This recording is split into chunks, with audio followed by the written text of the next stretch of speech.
YCP నేత మాజీ మంత్రి అంబటి రాంబాబు ఆసక్తికర వ్యాఖ్యలు చేశారు. ప్రతి కుక్కకు ఒక రోజు వస్తుంది. ఈ రాంబాబు అనే కుక్కకు కూడా ఓ రోజు వస్తుంది. అప్పుడు తగ్గను అని ఆయన ప్రభుత్వాన్ని ఉద్దేశించి వ్యాఖ్యానించారు. ముఖ్యమంత్రి చంద్రబాబు నాయుడుపై అనుచిత వ్యాఖ్యలు చేశారన్న ఆరోపణలతో అరెస్ట్ అయి రాజమండ్రి సెంట్రల్ జైల్లో ఉన్న ఆయన బెయిల్పై విడుదలైన విషయం తెలిసిందే.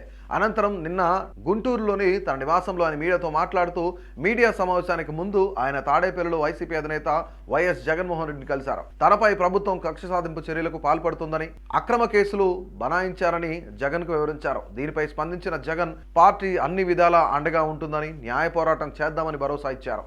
మీడియాతో మాట్లాడుతూ తాను ఆవేశంలో అన్న మాటలపై రియలైజ్ అయ్యానని తెలిపారు. జైలు జీవితాన్ని ఎంజాయ్ చేశారంటూ ఆసక్తికర వ్యాఖ్యలు చేశారు. ప్రభుత్వం తనపై కక్ష సాధింపు చర్యలకు పాల్పడుతుందని ఆరోపించారు. తన పోరాటం మాత్రం ఆగదని స్పష్టం చేశారు. ఎన్ని కేసులు పెట్టుకున్నా తగ్గను, చావనైనా చస్తాను కానీ తగ్గే ప్రసక్తే లేదు అని పేర్కొన్నారు.